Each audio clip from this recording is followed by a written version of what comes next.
आज आइए हम हे प्रभु अब मैं क्या करूं इस विषय के अंतर्गत परमेश्वर के वचन का अध्ययन करें।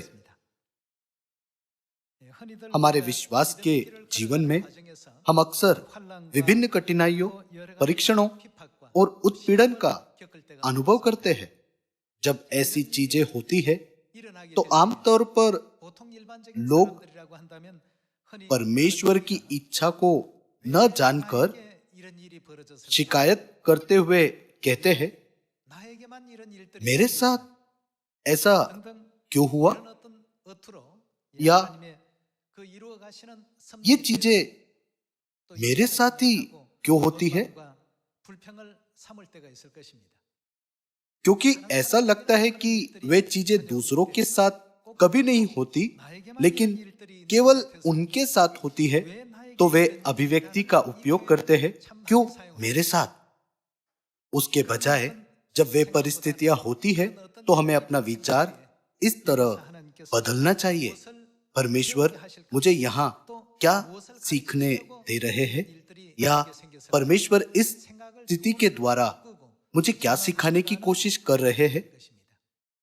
यह ऐसा ही होना चाहिए। यदि हम क्यों मेरे साथ से अपनी अभिव्यक्ति को मैं क्या कर सकता हूं मैं बदलने में सक्षम हो, तो हमारा सुसमाचार पद अधिक उत्पादक और समृद्ध होगा। एक बार एक व्यक्ति था जो परमेश्वर पर विश्वास करता था। दुर्भाग्य से उसने काम पर एक दुर्घटना के कारण अपना एक हाथ खो दिया। आमतौर पर इस स्थिति में लोग अभिव्यक्ति कैसे का उपयोग करके सवाल करते हैं, आप जैसे व्यक्ति के साथ ऐसा कैसे हो सकता है, या वह खुद से कह सकता है, जब मैं परमेश्वर के प्रति इतना विश्वास योग्य हूं तो मेरे साथ ऐसा क्यों हुआ, क्यों मेरे साथ। जब इस तरह की स्थिति होती है तो हम सियोन के सभी सदस्यों को अपने विचारों को थोड़ा बदलना चाहिए। हमें प्रतिबिंबित करना चाहिए इस स्थिति में परमेश्वर की इच्छा क्या है। हमें अभिव्यक्ति क्यों की तुलना में अभिव्यक्ति क्या का अधिक बार उपयोग करना चाहिए। वह व्यक्ति जिसने अपना हाथ खो दिया, उसने इस तरह परमेश्वर से प्रार्थना की, ओ परमेश्वर, मेरा मानना है कि आपने अपनी इच्छा पूरी करने के लिए इस स्थिति को होने दिया। अब से मैं आपके लिए क्या करूं। प्रार्थना के द्वारा मैं क्या करूं, यह पूछने के बाद वह उद्धार के प्रयोजन को खोजने के लिए उत्साहित था, जो परमेश्वर उसके बाद पूरा करेंगे। दुर्घटना के लिए परमेश्वर को दोषी ठहराने के बजाय उसने सोचा, कुछ तो बात होगी जो परमेश्वर ने तैयार की और वह मुझे विकसित करने के लिए पूरा करेंगे। इसका मतलब है कि उसकी आत्मिक आंखें खुली थी। जब विश्वास के पूर्वज प्रेरित पौलुस ने पहले पश्चाताप किया और परमेश्वर की बाहों में वापस आया, तो सबसे पहले उसने परमेश्वर से जो कुछ पूछा और कहा यह था, हे प्रभु, अब मैं आपके लिए क्या करूं। उसने यह कहने के बजाय कि आप मुझे इतनी कठिनाई क्यों देते हैं, आप मुझे इस तरह से पीड़ित क्यों करते हैं, आप मुझे परमेश्वर का कार्य करने के लिए इतनी खतरनाक जगह पर क्यों भेजते हैं, परंतु यह कहा, आप मुझे यहाँ क्या करना चाहते हैं। चाहे कुछ भी हो जाए, यदि हम हमारे विश्वास का जीवन यह महसूस करते हुए जिए कि हम परमेश्वर के प्रयोजन में हैं, तो हम निश्चित रूप से परमेश्वर से बहुतायत से आशीष प्राप्त करेंगे। जब प्रेरित पौलुस यहूदी धर्म का पालन करता था, तब उसने ईसाइयों को पकड़ा और उन्हें महायाजकों को सौंप दिया और स्तिफनुस जैसे लोगों पर मृत्यु होने तक पथराव करने में नेतृत्व किया। लेकिन दमिश्क के मार्ग में वह यीशु मसीह से मिला। यीशु मसीह को ग्रहण करने के बाद जो आकाश से प्रकाश की एक किरण के रूप में उसके पास आए, उसके हृदय में एक महान परिवर्तन हुआ। उसने ऐसी अद्भुत चीजें पाई जिनकी उसने अपने पिछले जीवन में कभी कल्पना भी नहीं की थी। तो उसने परमेश्वर से पूछा, अब मैं आपके लिए क्या करूं? आप क्या चाहते हैं कि मैं करूं? जब क्लेश, परीक्षण और उत्पीड़न होते हैं, या जब विश्वास के हमारे जीवन में विभिन्न अवांछित परिस्थितियां दी जाती है और परमेश्वर हमें हमारे इच्छित मार्ग के विपरीत मार्ग पर ले जाते हैं, तब हमारे पास नकारात्मक विचार हो सकते हैं। क्या परमेश्वर ने मुझे छोड़ दिया है? क्या परमेश्वर ने मुझ पर से अपना अनुग्रह वापस ले लिया है? मगर जब हम विश्वास के पूर्वजों के कार्य को करीब से देखें, तो हम पा सकते हैं कि उन्होंने ये नहीं कहा, आप केवल मुझे ही ऐसा कष्ट क्यों देते हैं? उसके बजाय परमेश्वर से पूछा, मुझ में आपकी इच्छा क्या है? हे प्रभु, मैं आपके लिए क्या करूं? इस तरह वे कभी भी उस कार्य से नहीं भटके जिसका परमेश्वर नेतृत्व कर रहे थे, लेकिन हर समय परमेश्वर के साथ चले। आज जब हम विश्वास के मार्ग पर चलते हैं, तो सब कुछ आसानी से नहीं होता। आइए हम इसके बारे में सोचें। यदि पृथ्वी पर बादलों या बारिश का एक भी दिन ना हो, यदि आकाश साफ हो और सभी 365 दिनों के लिए धूप हो, तो यह पृथ्वी जल्द ही एक रेगिस्तान में बदल जाएगी। हालांकि हमारे पास समय समय पर बादल छाए रहते और बारिश के दिन होते हैं, तो इस ग्रह पृथ्वी पर जीवित रहने वाले जीवों का अस्तित्व हो सकता है और वे घूम सकते हैं। इसी तरह हमारे विश्वास के जीवन में हम कभी कभी कठिनाइयों का अनुभव करते हैं और कभी कभी एक सहज मार्ग पर चलते हैं।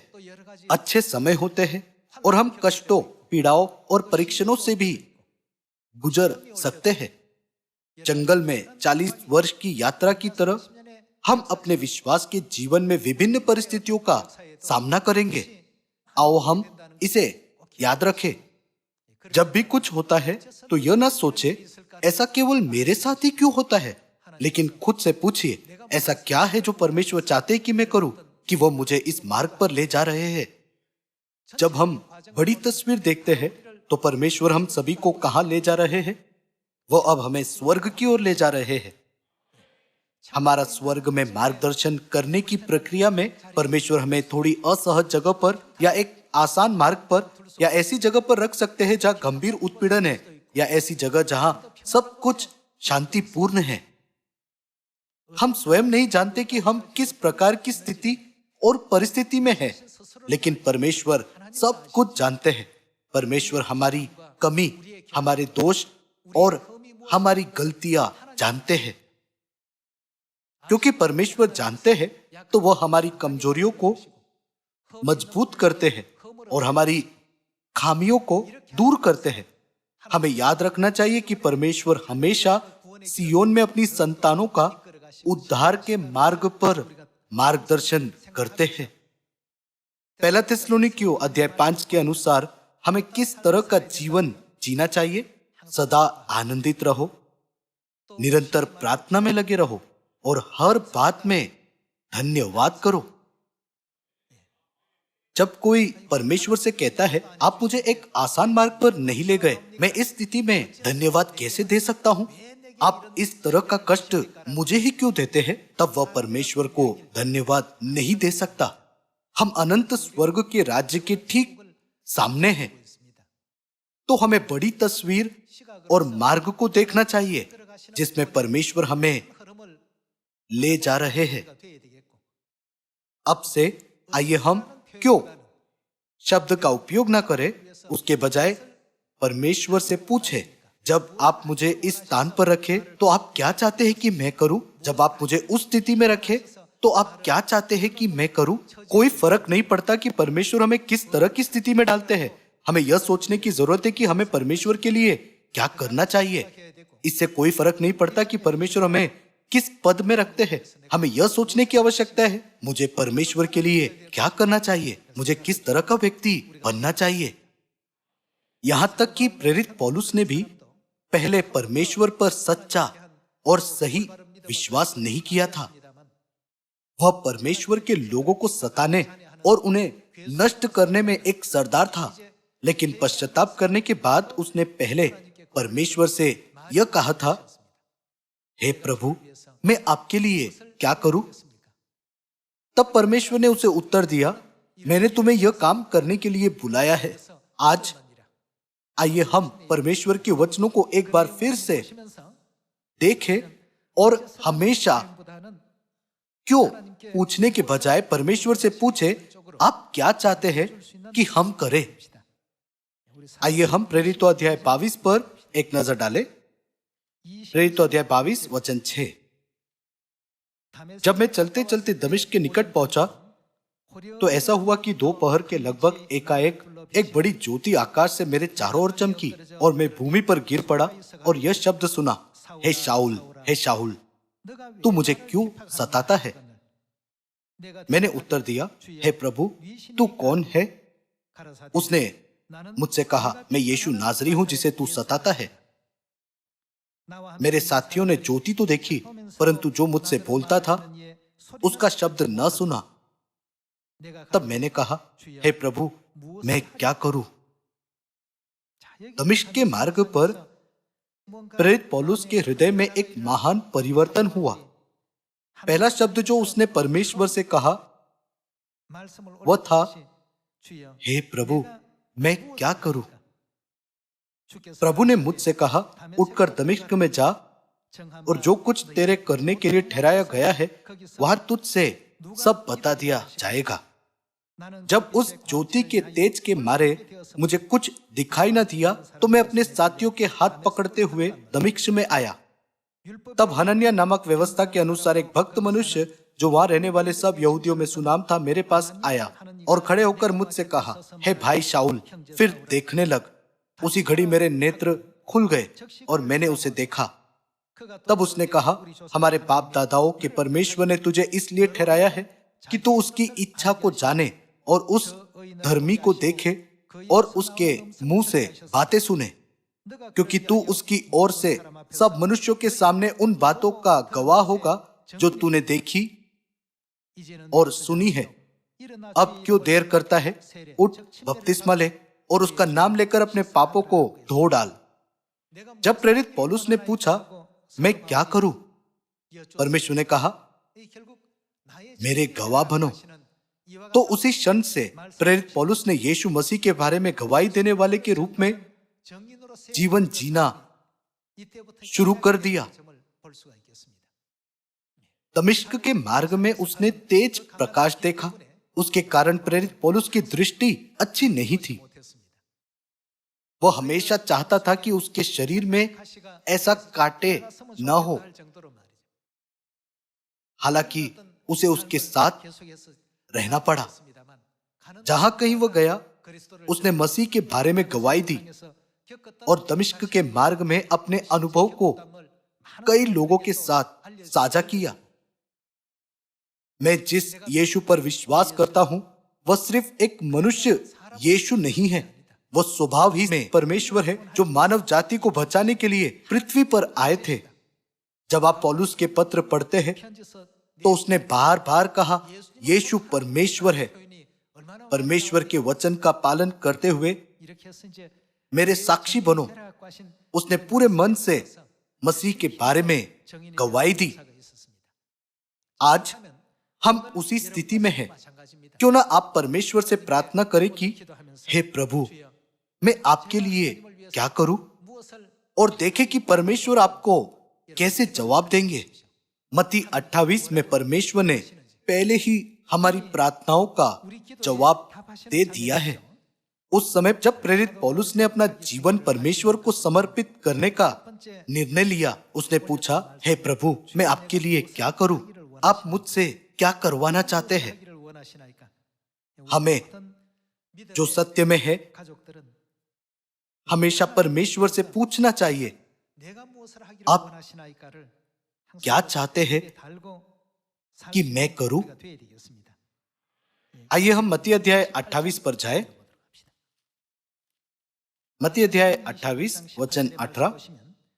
यीशु ने उनके पास आकर कहा, स्वर्ग और पृथ्वी का सारा अधिकार मुझे दिया गया है, इसलिए तुम जाओ, सब जातियों के लोगों को चेला बनाओ और उन्हें पिता और पुत्र और पवित्र आत्मा के नाम से बपतिस्मा दो और उन्हें सब बातें जो मैंने तुम्हें आज्ञा दी है मानना सिखाओ। और देखो, मैं जगत के अंत तक सदा तुम्हारे संग हूं। जब प्रेरित पौलुस ने पूछा, मैं आपके लिए क्या करूं प्रभु, परमेश्वर ने उसे अपना साक्षी बनने को कहा। इस युग में भी परमेश्वर ने हमसे कहा, समरिया में और पृथ्वी की छोर तक जाओ और सब जातियों को चेले बनाओ और उन्हें सब बातें मानना सिखाओ जो मैंने तुम्हें आज्ञा दी है। फिर हमें जो करना चाहिए वह बहुत स्पष्ट है। जब हमने पूछा, हे प्रभु, आप क्या चाहते हैं कि मैं करूं, परमेश्वर ने हमें निश्चित उत्तर दिया। मत्ती, मरकुस और लूका रचित सुसमाचार में भी ऐसा ही है। हम सियोन की संतानों को परमेश्वर के वचनों को याद रखना चाहिए। सामरिया में और पृथ्वी की छोर तक जाओ और मेरे गवाहों के रूप में सुसमाचार का प्रचार करो और सामरिया में और पृथ्वी की छोर तक सत्य के वचन को पहुंचाने के लिए हर संभव प्रयास करना चाहिए। आइए हम दूसरा तीमुथियुस अध्याय 4 पर जाए। दूसरा तीमुथियुस अध्याय 4 वचन 1। परमेश्वर और मसीह यीशु को गवाह करके जो जीवितों और मरे हुओं का न्याय करेगा और उसके प्रकट होने और राज्य की सुधि दिलाकर मैं तुझे आदेश देता हूं कि तू वचन का प्रचार कर, समय और असमय तैयार रह। जब हम पूछते हैं, हे प्रभु, आप क्या चाहते हैं कि मैं करूं, परमेश्वर हमेशा हमें जवाब देते हैं, वचन का प्रचार कर। यहाँ वचन 2 कहता है, समय और असमय तैयार रह। इसका क्या मतलब है? क्या इसका मतलब यह नहीं है कि हमें हमेशा समय और स्थान की परवाह किए बिना तैयार रहना चाहिए? हमें केवल तभी प्रचार नहीं करना है जब प्रचार करने का अवसर मिले, लेकिन हर समय प्रचार करना चाहिए। हर समय वचन का प्रचार करना एक ऐसा वचन है जिसे परमेश्वर ने स्वर्ग के राज्य की सुधि दिलाकर आदेश दिया था। इसलिए यकीन है कि यह एक बहुत ही महत्वपूर्ण भाग है ना? आइए हम अध्याय 3 के साथ जारी रहे। क्योंकि ऐसा समय आएगा जब लोग खरा उपदेश न सह सकेंगे, पर कानों की खुजली के कारण अपनी अभिलाषाओं के अनुसार अपने लिए बहुत से उपदेशक बटोर लेंगे और अपने कान सत्य से फेर कर कथा कहानियों पर लगाएंगे। पर तू सब बातों में सावधान रह, दुख उठा और क्या कर, सुसमाचार प्रचार का काम कर और अपनी सेवा को पूरा कर।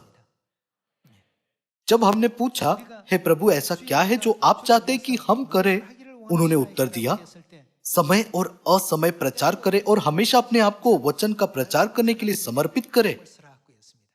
हमें अपने खोए हुए भाइयों और बहनों को परमेश्वर की आवाज सुनने देकर पिता और माता की पाँवों में लौटने में मदद करनी चाहिए और उन्हें पश्चाताप करने और उद्धार में भाग लेने के लिए मार्गदर्शन करना चाहिए। स्वर्ग में परमेश्वर 99 धर्मी लोगों के बजाय एक पापी के मन फिराने से प्रसन्न होते हैं। यह पिता और माता का हृदय है। अपनी संतानों को खोने वाले माता पिता समय समय पर खबरों का हिस्सा होते हैं। एक ऐसे पिता के बारे में जाना जाता है जो अपनी बेटी को खोने के बाद 16 साल से उसे खोज रहे हैं। पिता ने अपनी नौकरी छोड़ दी और केवल अपनी खोई हुई बेटी को खोज रहे हैं। हमारे पिता का जीवन और हमारी माता का जीवन अलग नहीं है। इसलिए जब पिता स्वर्ग से इस पृथ्वी पर आए तो खोए हुए को ढूंढने के बाद क्या करने आए थे? उन्हें उद्धार देने आए थे। उन्होंने हमें इस कार्य के लिए बुलाया। सही तरीके से प्रचार करने के लिए हमें सबसे पहले पिता और माता के मन को नापना चाहिए।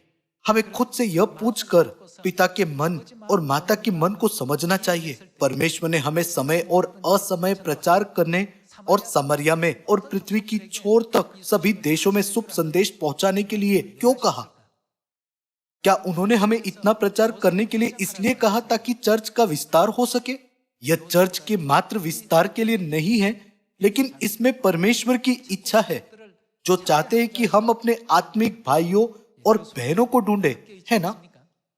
आइए हम यह सोचते हुए किसी की भी उपेक्षा न करें, यह मेरा फल नहीं है। जब हम आत्मिक रूप से सोचे तो हम विश्वास में सभी एक परिवार है। क्योंकि हम एक परिवार है तो सभी को उद्धार तक ले जाने के लिए हमारे पास दृढ़ विश्वास होना चाहिए और सभी को अपने अनंत घर स्वर्ग के राज्य में लाने की दृढ़ इच्छा शक्ति होनी चाहिए। आइए हम 2 तीमुथियुस अध्याय 4 वचन 17 पर जाए।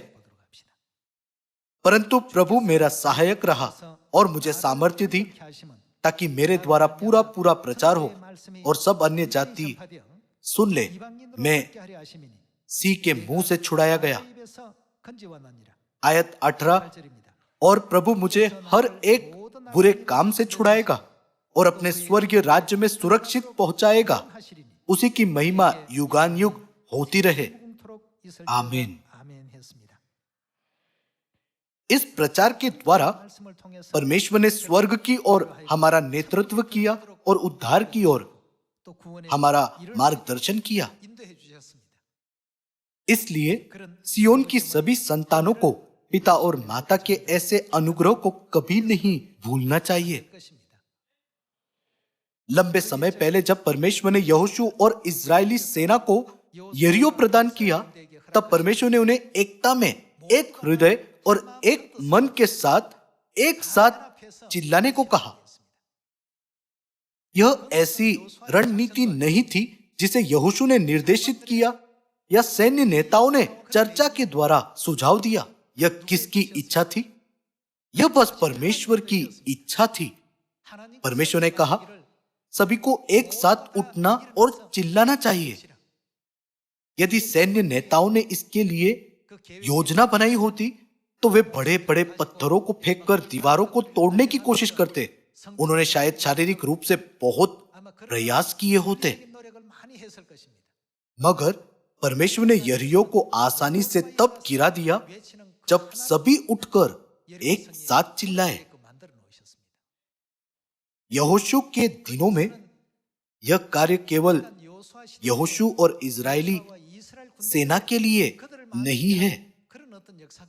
यह कहा जाता है कि अतीत में जो कुछ लिखा गया था वो हमारी शिक्षा के लिए लिखा गया था, है ना? हमें चिंतन करने के लिए एक पल लेना चाहिए। यहोशू के दिनों के बारे में जो कुछ रिकॉर्ड किया गया था, उससे हमें क्या सीखना चाहिए? भले ही हम उस स्थिति में हो जहां हम ऐसा कर सकते हैं,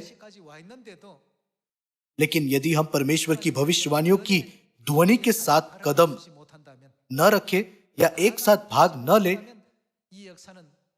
तो इस कार्य का क्या होगा?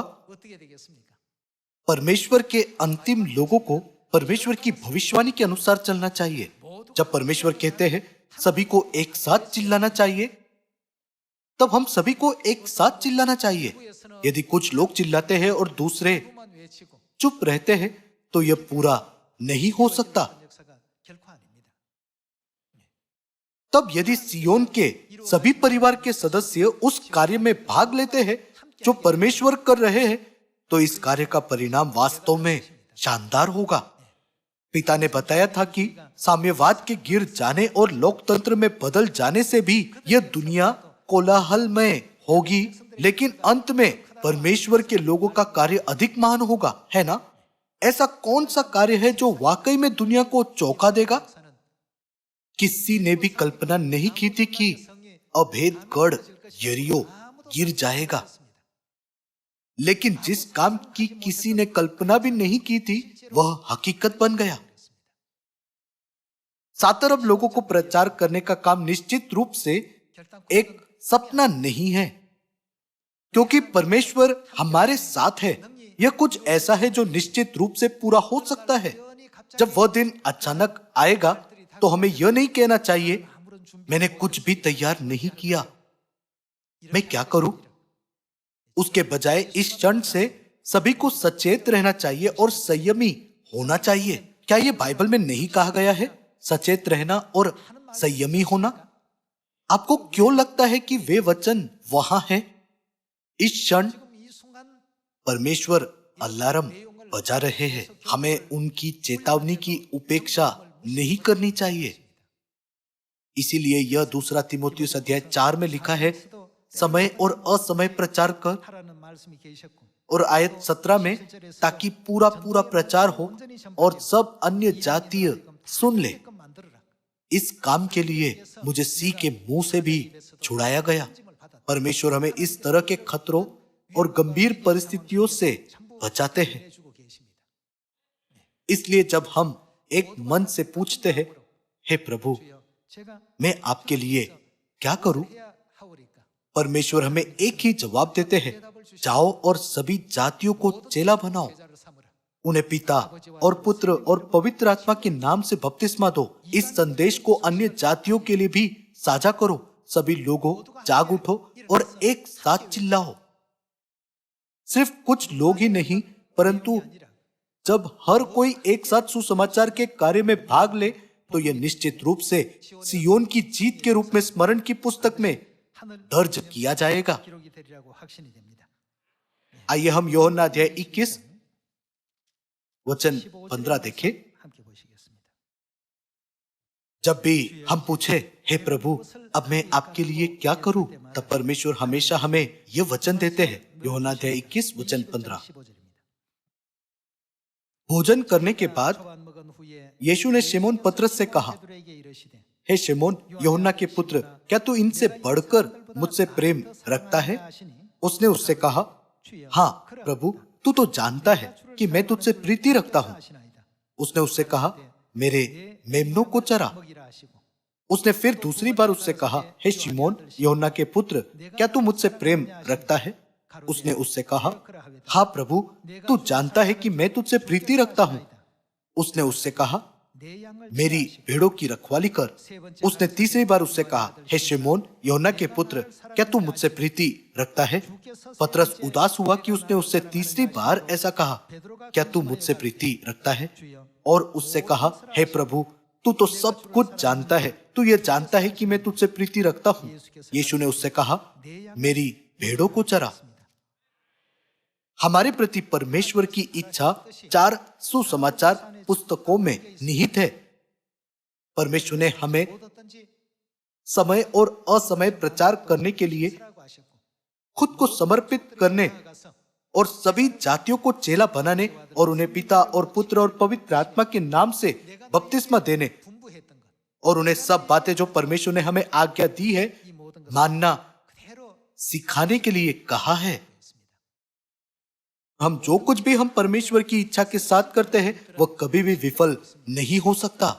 भले ही हम परमेश्वर की इच्छा को पूरा करने का दावा करते हैं, यदि हम मानवीय विचारों को लागू करते रहे तो अधिक समय लगता है और अधिक समस्याएं पैदा होती है। हालांकि जब सब कुछ परमेश्वर की इच्छा के अनुसार किया जाता है तो चिंता करने की कोई आवश्यकता नहीं है। आइए हम पिता और माता की अनुग्रह पूर्वक इच्छा का पालन करें, जो कि परमेश्वर ने कहा, मेरे मेमनों को चराओ। तो हमें सियोन में अपने सभी भाइयों और बहनों की देखभाल करनी चाहिए और एकजुट होना चाहिए। एक दूसरे की कमियों और गलतियों को दिखाने के बजाय हमें एक दूसरे को प्रोत्साहित करना चाहिए और सुंदर और सकारात्मक शब्दों के साथ एक दूसरे के प्रति विचारशील रहना चाहिए, ताकि हम स्वर्ग के राज्य में प्रवेश करने के दिन को जल्द ला सके। यदि हम हमारे भाइयों और बहनों को सिर्फ सदस्य मानते हैं तो हम उनकी अच्छी देखभाल नहीं कर सकते। क्या परमेश्वर ने यह नहीं कहा कि हम भाई बहन हैं? परमेश्वर ने हमें बताया कि हम परमेश्वर के बेटे और बेटियां हैं। आत्मिक रूप से हम भाई बहन हैं जिन्हें एक ही लहू विरासत में मिला है। हमारे पिता और माता ने अपना लहू हम सभी को दिया। मैं चाहता हूं कि हमारे सभी स्वर्गीय परिवार के सदस्य परमेश्वर की इच्छा का पालन करें और आखिरी भविष्यवाणी की चिल्लाहट में भाग ले जिसने यरीहो को गिरा दिया, ताकि ठीक जैसे सब कुछ नबियों के द्वारा हजारों साल पहले से पिता और माता ने भविष्यवाणी की है, हम अपने सभी खोए हुए भाइयों और बहनों को खोज सके और शानदार जीत हासिल कर सके। आइए हम क्यों मेरे साथ ऐसा बुरा क्यों होता है न कहे। सुसमाचार का कार्य करते समय हम नहीं कह सकते कि कोई अनुकूल स्थिति में है और कोई प्रतिकूल स्थिति में है। जहां भी परमेश्वर हमें भेजते हैं वो हमारे लिए सबसे अच्छा स्थान है। यदि हम आत्मिक रूप से गंदगी से घिरे हैं तो हमें जल्दी से साफ होना चाहिए। परमेश्वर हमें उस स्थान में ले जाते हैं जहां हम जल्दी से धोए जा सकते हैं। यदि कोई ऐसा व्यक्ति है जो बहुत साफ किया गया है तो परमेश्वर उस व्यक्ति को उसके लिए उपयुक्त स्थान पर भेज देंगे। परमेश्वर के अनुग्रह और प्रयोजन के बीच सब कुछ होता है, इसलिए चाहे जो भी हो हमें आभारी होना चाहिए। हर बात में परमेश्वर को धन्यवाद दे।